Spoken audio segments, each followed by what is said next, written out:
talk through each problem. It's a lot shorter video that way, so you don't have to watch for like an hour while I work through and talk. Number 1 here, this was on the worksheet we did in class today. So basically with all these questions, you can kind of logic your way through them, which is tough for a lot of people, but in some problems that's the best way. You can do a Venn diagram, you can use formulas, or you can do a tree. And that's just kind of deciding like which way you're going to attack these. So with this first one, I can't logic with that one. There's fractions involved, and that's pretty tough. Venn diagram is possible, but with the fractions, again, that gets tough. I could do a tree, but that's pretty tough. I think the easiest one here is formulas. So this is the one we did in class today, that the probability of lung cancer given that she smokes is the probability of both divided by the probability of what was given. Then I'm just putting the numbers in and dividing. Second one, as soon as I see like if this, then I get this probability, and then if this other thing, then this other probability. This is kind of like the disease ones, testing positive and testing negative. So this has got to be a tree. There's no other real way to get to this. So there was a 30% chance it was delayed for icy weather. And then if it was delayed in icy weather, there's a 10% chance it gets delayed because of mechanical, which means 90% that it doesn't. If that's not delayed to icy weather, there's a 5% chance of mechanical, and so the 95% chance of non-mechanical delay. So they're multiplying to get all these, and then they're saying what's the probability out of at least one of the 2 types of delays. So all 3 of those have at least one of the 3 types of delays. So I add those up. I guess a faster way to do this would have been to do this first and say, okay, there's no delay at all, and then do 1 minus 0.665. That would also give you 0.335. So that's pretty tough to see, like just straight away looking at the problem.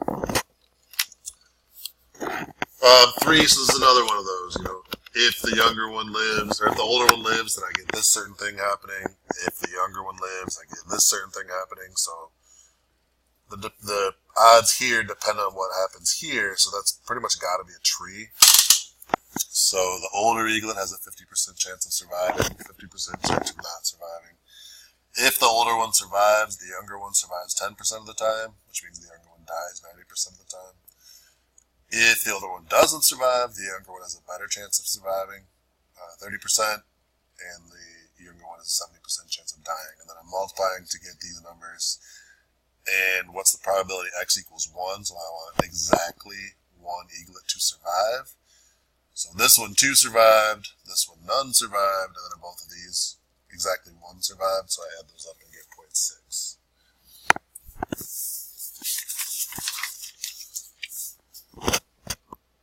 This one is really easy to screw up. It looks like it's going to be really simple, but there's one little twist. So own their home for less than 1 year puts us in this column. What's the probability they have at least 3 credit cards? So that's 3 or 4 or more, so you have to add those 2 numbers up. I think it'd be easy to just put 2 or 1 here, but you got to combine both of those because it's at least 3. Number 5, so they're looking for at least 1 motorist to be speeding. Well, I don't know how to find at least 1 motorist, but if there's 4 motorists driving by, there might be 0 that I catch speeding, 1, 2, 3, or 4. I'm looking for that. I want to find at least 1 speeder, so 1, 2, 3, or 4. What I'm going to do is try to find the probability 0 people were speeding, and then I know all of these have to add up to 1, so I'm going to subtract it from 1. So what I need is for 4 people in a row to be not speeding. So there's a 0.6 chance that each of these people were not speeding. So there's a 0.1296 chance that nobody was speeding, which means there's a 0.8704 chance that at least 1 person was speeding. None and at least 1 are opposites. 23, and this is our OR formula, but they gave us different pieces in it. So I saw the OR and the AND. They're giving me the OR, and they're asking me about the AND. And the only formula that has the OR and the AND both in it is the OR formula, because you got to subtract out the AND part. So usually they give you this and this and this, ask you to find this, and they just kind of flipped it. So they gave me the OR, They gave me the individual probabilities, and then I'm going to have to figure out what this is. So this comes out to like 0.32 equals 0.45 minus probability of A and B. So this has to be 0.13 to make this work.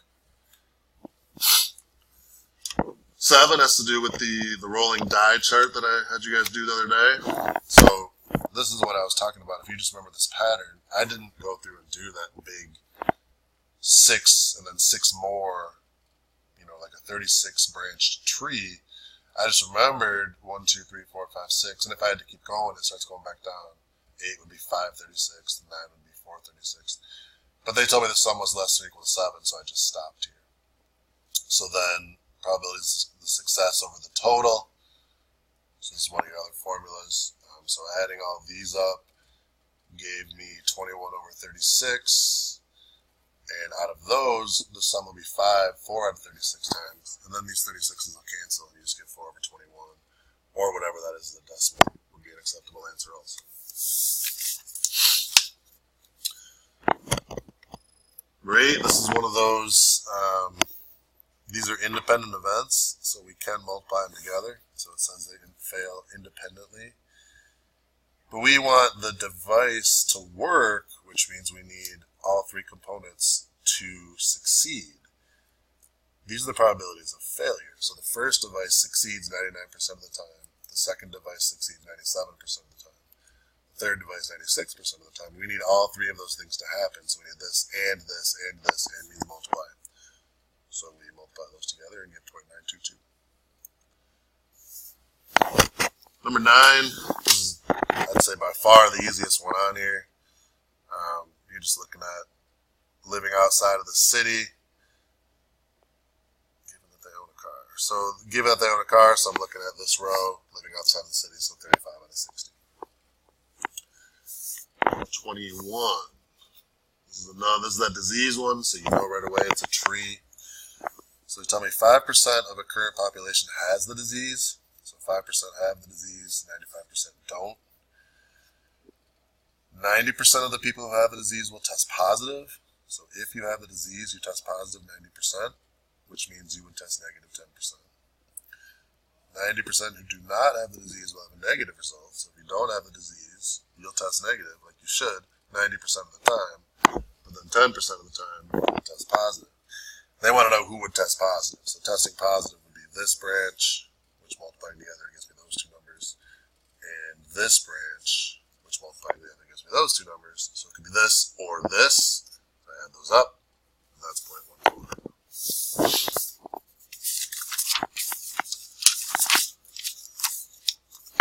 11's a tough one. There's a couple of these on here. There's another one on the back. So we got this game we're playing, and we're going to play it twice, and we're going to add up the 2 scores. So in the game, we have a 40% chance of getting a 0, 30% chance of getting a 1, 30% chance of getting a 2. Well, then we're going to play it again. So I have the same probability tree off of each of these branches. And they want to know the sum of them and which one is the most likely. So I'm going to add them up and see which is the most likely. So 0, 0, if I played this game and got a 0 and then another 0 and I added those up, I'd still have 0. That happens 16% of the time because I multiply 0.4 times 0.4. If I got a 0 and then a 1, my sum would be 1. That would happen 12% of the time because I'm multiplying those 2 numbers. If I got a 0 and then a 2, my sum would be 2. So I'm multiplying those 2 numbers. And then I go down to the next branch. If I got a 1 and then a 0, my sum would be 1. So that happens 0.12% because I'm multiplying 0.3 and 0.4. 0.3 times 0.3 is 0.09. That sum would be 2. A 1 and then a 2, 0.09. I think you can see where I'm going with that. So then, the probability of 0, well, if I look through, the only way I can get a 0 is right there. So there's just a 0.16 chance. I can get a 1 here or here. Add those up, so that's 0.24. I can get a 2 there or there or there. That's 0.33. I can get a 3 there or there. Add those up, that's 0.18. And then 4, the only way I can get it is 0.09. So the one that is most likely is the 2. And we'll practice another one of those in class tomorrow. Those are pretty tough. 12, this is just kind of reading through the chart. I wrote down the numbers for each little phrase that they put there. The only one that comes out true is D. I'm not going to talk through each one of these. I don't think this is one of the tougher ones, but if I'm wrong, then let me know tomorrow. I'm happy to talk through it. 19, this is the same idea as that speeding one. So I want the probability of at least one, and they're not even asking me to find it. But if I have, how many people do I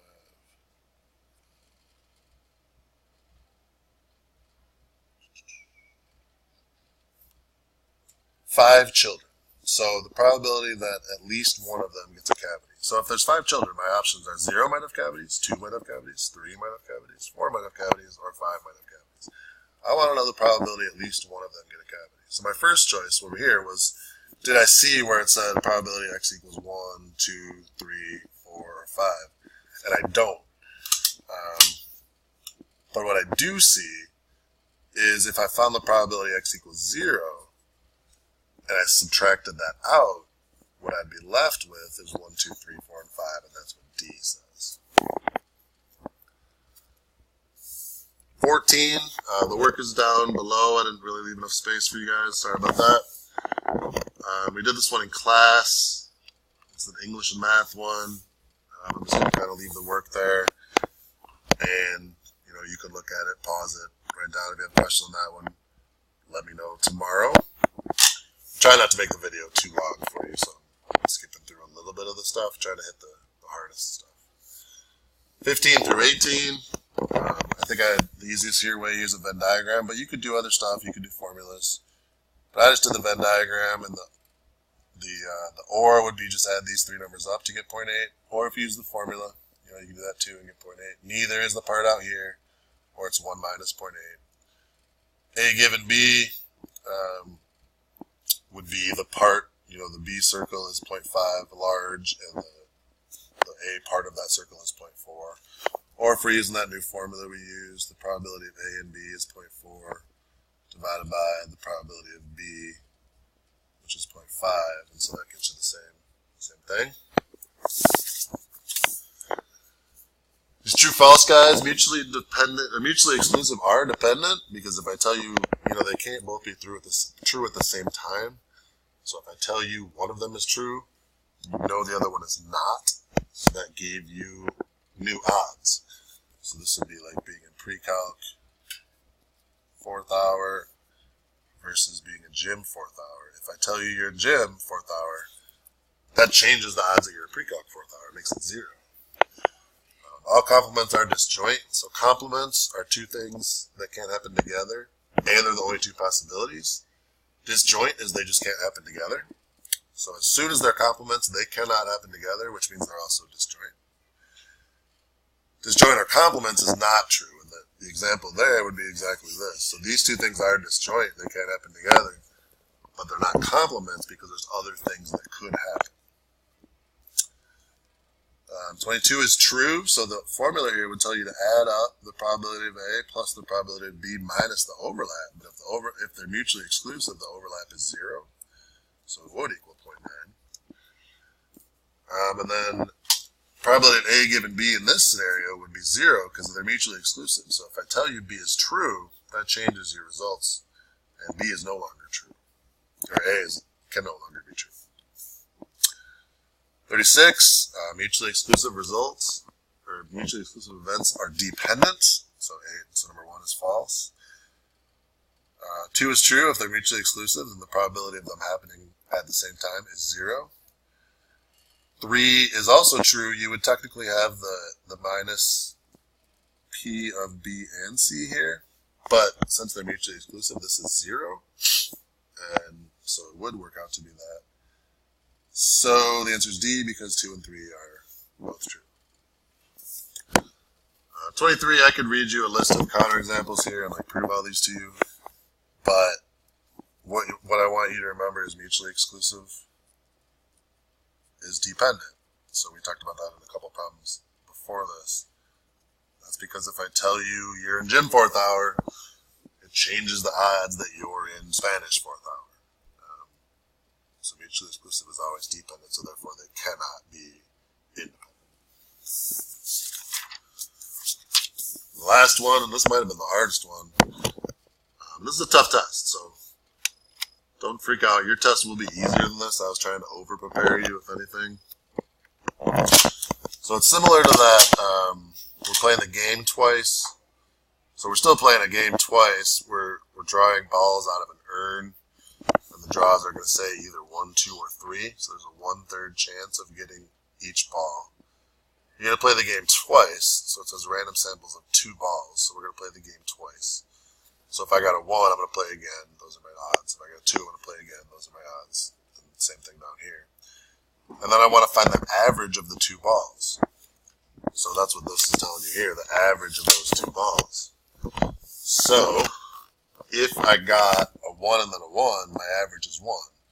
And I got the 1/9 by multiplying 1/3 times 1/3. If I got a 1 and then a 2, my average is 1.5. I got the 1/9 by multiplying 1/3 and 1/3. They're all going to be 1/9 because they're all 1/3. Everything's 1/3. So you're just kind of counting up, figuring out what the averages are. So 1 and a 3, the average would be 2. 2 and a 1, the average would be 1.5. 2 and a 2, the average is 2. And so on. And then I'm trying to make one of these probability tables. So I looked at, okay, how many ways could I get 1? Well, there's just that one, so there's just 1/9. How many ways could I get 1.5? Well, there's this one and this one, so there's 2 9s. How many ways could I get 2? Well, there's there, another one, so now it's 3 9s, so then I just stopped because I could tell, that's the only table that is working that way so far. So bring questions tomorrow. We'll go over it. I'll help you out with what I can,